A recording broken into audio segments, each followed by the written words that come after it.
most appropriate and obvious person to kind of tie this conference together, it had to be Perry, and I think very wise choice. So we've asked him to reflect on the themes of the meeting, namely current status and future prospects for economic integration in the Northeast. So please welcome Perry Newman.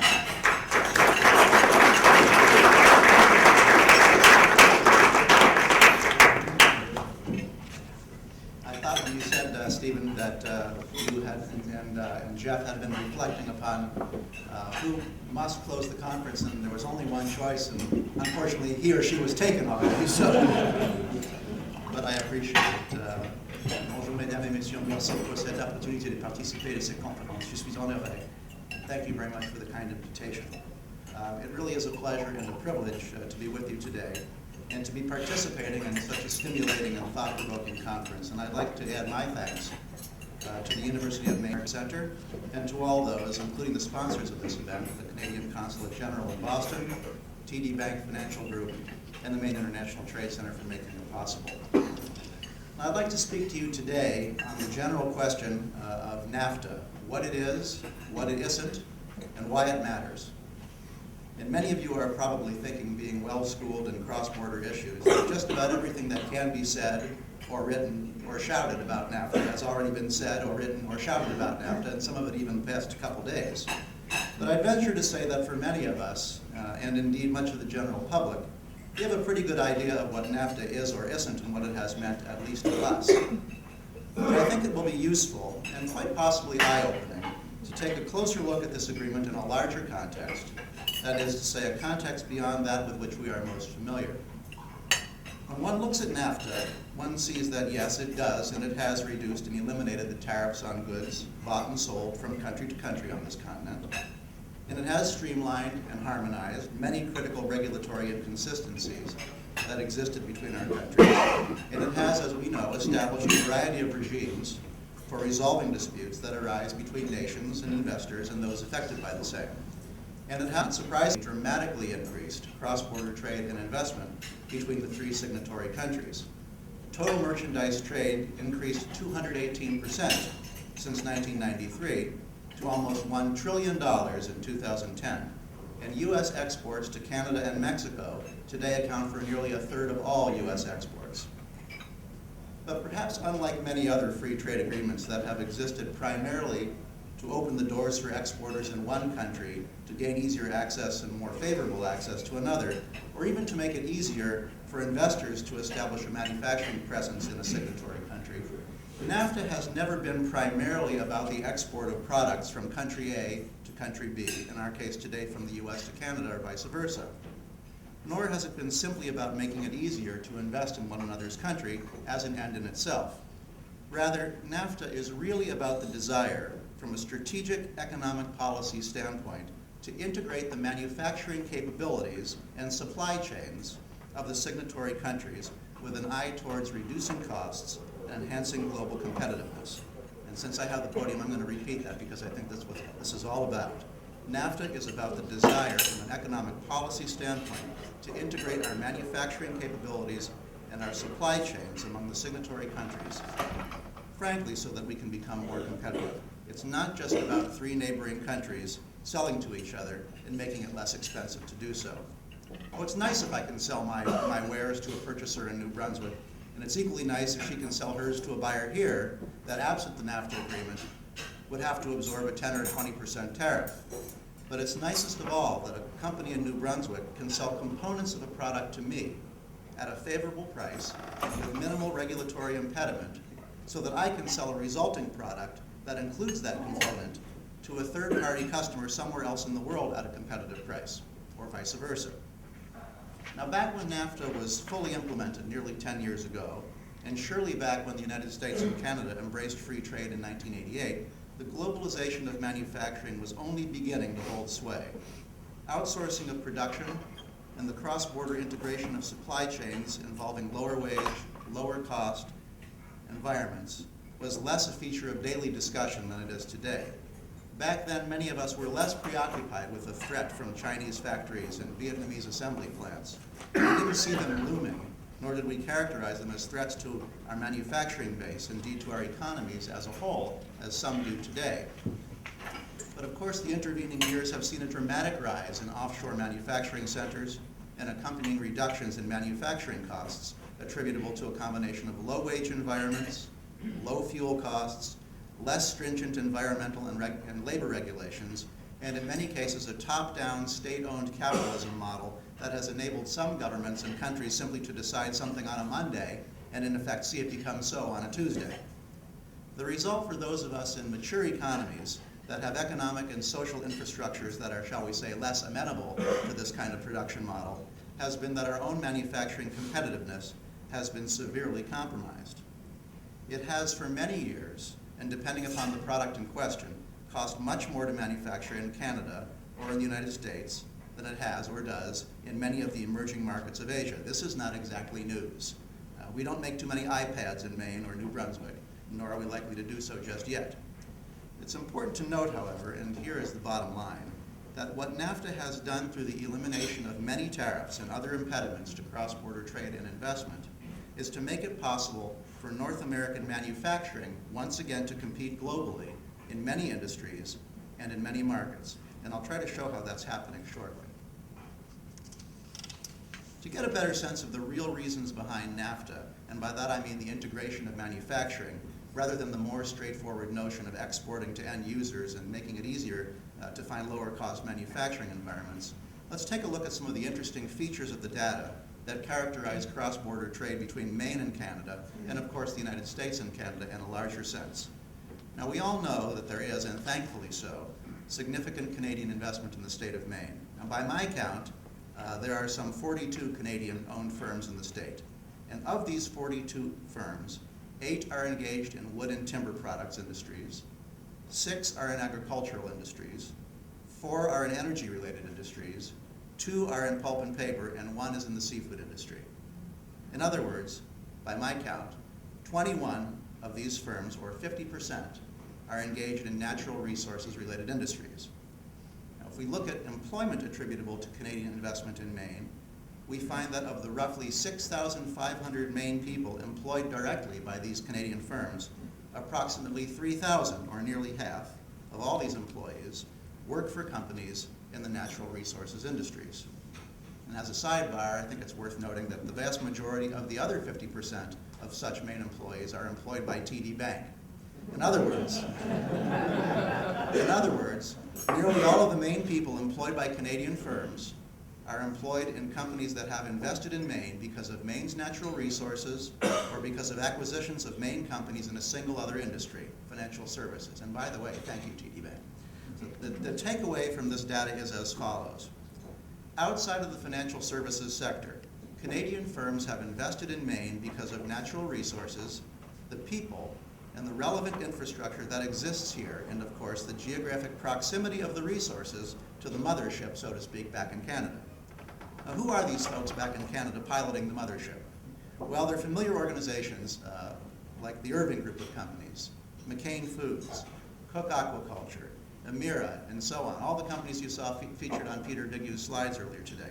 These are companies that have the ability to invest in the resources, equipment, and people required to integrate their production of goods on a cross-border basis. This cross-border integration is readily apparent if we look at the nature of the goods going across the Maine-Canadian border.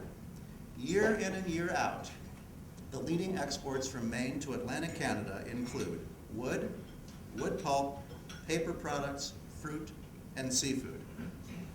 And year in and year out, the leading imports to Maine from Atlantic Canada include, that's right, wood, wood pulp, paper products, fruit, and seafood. Now, these products cross the border in various states of production: raw, partially finished, frozen, partially processed, packaged, etc. And the dollar value and the volumes vary from year to year. But it's clear that these major products, produced by major companies and their affiliates active on both sides of the border, represent a very large share of the traded volume between Maine and her Atlantic Canadian provincial neighbors. This, it seems to me, helps to make the point that Canadian investment in Maine has been facilitated by the removal of impediments to trade and investment accomplished by free trade agreements. The fact that this investment continues and trade continues to flow year after year means that cross-border investors can decide, based upon ordinary business considerations, such as market strength, currency rates of exchange, energy costs, and so on, where it makes sense to improve raw materials, finish them, package them, and then from what locations they might be shipped. We are literally making things together across the border. Well, this takes us only so far, of course. Goods are being produced in an integrated fashion, so to speak, across the Maine-Canada border. It's logical to ask, to what end? Now, clearly, natural resources aren't being grown in Maine or in New Brunswick and processed in New Brunswick or Maine for subsequent distribution merely to each other, or even necessarily to other markets on the North American continent. We are obviously not selling the same potatoes, blueberries, and wood products simply to each other. At least I hope we're not. We know that in order for just about any good to be produced in North America and sold globally, every effort must be made to keep the costs of production competitive with those of markets in which the labor costs are lower, energy costs are lower, and perhaps subsidized, and environmental regulations not as zealously enforced, if they exist at all. So products from our part of the world, that's to say New England and Atlantic Canada in particular, can only be sold competitively if price is a factor, and it almost always is, if the full benefits of cross-border supply chain integration are leveraged. That, it seems to me, is the reason we in Maine benefit so much from Canadian investment in our natural resource-driven industries. Investment here enables producers to compete globally. Nor, of course, is this concept of cross-border investment for competitiveness' sake limited to goods produced in our region, nor is it limited to goods destined for distant third country markets. Nowhere is this more clearly illustrated than in the automobile industry, which perhaps more than any other industry on our continent makes use of and relies upon cross-border manufacturing paradigms. In fact, cross-border automobile manufacturing is a remarkable example of leveraging the potential of integrated supply chains. Bilateral automobile trade between the U.S. and Canada totaled $100 billion in 2011, or 20% of all cross-border trade between our nations. And consider this. The automobile makers tell us that depending upon the make and the model, the various parts of an automobile assembly may actually cross the border 5 or 6 times before the vehicle is complete.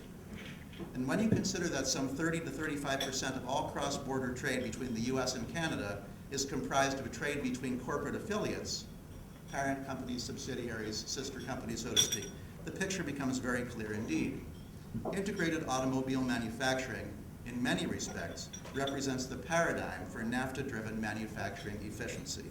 Clearly, efficiencies gained through integrated manufacturing enable North American-produced vehicles to remain competitively priced against foreign competition. GM, Ford, and Chrysler facilities in the U.S. and Canada produce things together, and workers and consumers on both sides of the border benefit. Now, earlier in my remarks, I alluded to lower-cost manufacturing environments, such as those found in Asia. And when we say that we have to be able to compete in certain industries against these lower-cost manufacturing environments, we often hear opponents of free trade agreements assert that such agreements create downward pressure on wages and force our domestic manufacturing into a so-called race to the bottom. But I'd submit to you that the world is changing. And it's changing not so much because manufacturers no longer have to be competitive, far from it. Rather, the world is changing because many of the impacts of free trade and open markets are being felt in emerging markets, not only to the benefit of the citizens in those countries, but believe it or not, to manufacturing workers in our own. Wages in China, for example, have increased dramatically, and indeed are forecast to rise as much as 14% annually for the next 5 to 10 years, according to Baiju Chen, an economist at the University of Southern California. So it stands to reason that the costs of producing certain goods in China will, and in fact are already rising quickly. The long-standing and oft-repeated refrain that we can't compete with China on a cost basis is no longer so obviously true as wages rise in China. When you couple these rising wage costs with the costs of fuel and transport generally of goods to and from Asia, it's clear that the costs of manufacturing an increasing number of products in North America are becoming increasingly competitive with the costs of doing so in leading Asian markets. And just recently there was an article in The Economist, and it noted that in a discussion of a major slowdown in Vietnam's economy, that as China had become too expensive for lower cost production, Vietnam had benefited because it was cheaper. And now Vietnam was becoming too expensive, and some of the manufacturing centers and jobs were migrating to Cambodia. So what we can observe is that the rising tide of prosperity is, however imperfectly, unevenly, and some might say unjustly, it is definitely lifting many of the boats in Asia. Costs are increasing, and coupled with fuel costs and other pressures on price, outsourcing production and manufacturing in Asia is no longer a slam dunk decision. Indeed, many of you may have heard the terms recently insourcing and reshoring and nearshoring to describe the processes by which manufacturing is returning to North America after an extended period of time in which it was significantly cheaper to manufacture abroad. Now, no one's going to say that all manufacturing that ever existed in North America is going to return. It's the law of the jungle, and it's the full contact sport, as I call it, that is free trade, that requires manufacturing and business in general to flow towards the optimal combination of cost, quality, and efficiency to market. This flow is constant. It is constantly adjusting, and in a free trade environment, self-regulated. In other words, absent distortions created by tariffs and other impediments to the flow of goods and services, businesses will migrate when it makes economic sense to do so, unless they make a conscious choice, for example, to produce in a more expensive environment for other reasons. And we have some examples of that in Maine. We have companies that operate here because they need to be in Maine for one reason or another, or they want to be in Maine for one reason or another, even though they could do what they do for less. It happens. What I'm trying to communicate, though, is that thanks to NAFTA, because goods can move more freely and more cheaply across our borders, because prosperity is increasing the cost of production in other markets, because fuel prices are increasing the costs of transport as well as production, and because of efficiencies and improvements in our own manufacturing on this continent, we were able to produce and compete in ways thought impossible just a decade ago. It's no coincidence, in my opinion, that we have in this country witnessed a surge in the creation of manufacturing jobs and are experiencing a shortage in qualified workers in key manufacturing industries. And I repeat, I don't think it's a coincidence. We have a long way to go, of course. Infrastructure at many of our border crossings is woefully inadequate, and of course I'm referring primarily to the Ambassador Bridge that connects Detroit and Windsor, Ontario. And there are currently restrictions on transport, notably cabotage, which is the requirement that nearly all transport of goods within a country's borders be carried out exclusively by domestic carriers. That makes it much more expensive to ship and unload product within and between our countries than it needs to be. But if we can reduce the congestion at our borders through improved infrastructure, and if we can reach agreement on other aspects of transportation, we will further influence the market and encourage more manufacturing jobs not only to be created here, but to return here, because we will have provided manufacturers the tools and the environment they need to compete. So NAFTA and free trade on this continent are not anachronisms. Free trade in North America facilitates the kind of continental co-production that may already be rekindling heavy, skilled, and value-added manufacturing in our countries. We're poised to compete, and indeed already are doing so to an extent once thought impossible by the doomsayers. To paraphrase Mark Twain, rumors of our demise are greatly exaggerated. But our efforts to compete must be ongoing, and we are far from occupying a position in which we can afford to be complacent. Lawrence Summers, the former president of Harvard University, former Treasury Secretary and economic advisor to presidents, has said, "Start with the idea that you can't repeal the laws of economics, even if they are inconvenient." Now, if we keep that sentiment in mind and continue aggressively to do what we do best, striving for continuous improvement, always pushing the envelope, always seeking ways ever to become more efficient, effective, and innovating, we will not only survive, we will flourish. And most important, we will do so together. Thank you very much.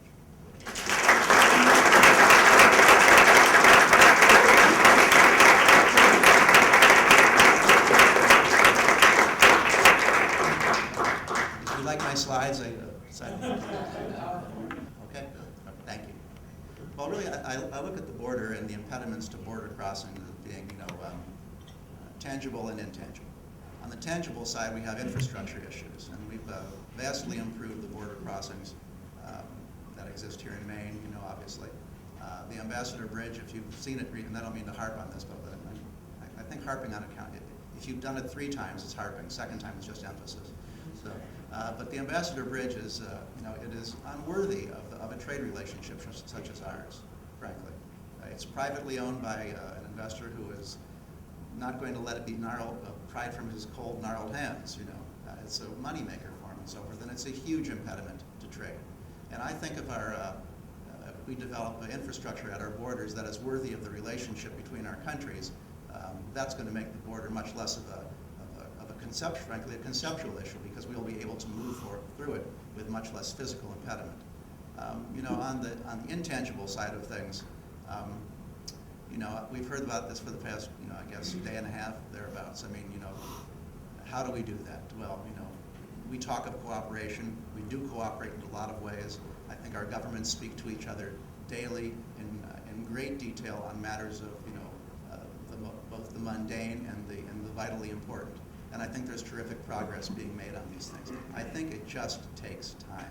And I think the more business that we do together, I don't think business is the answer to all problems, by the way, but the more business that we do together, the more physically we invest in each other's businesses, the more our people are able to work with each other in each other's companies and so forth, the more we have labor mobility, the more we trust each other's regulatory environments. I think crossing the border will become much more of a second nature to us. So I think, I like to believe it's a combination of physical infrastructure and just doing business in the way that the people of this trading relationship deserve. Not a very concrete answer, but the best I can do on short notice.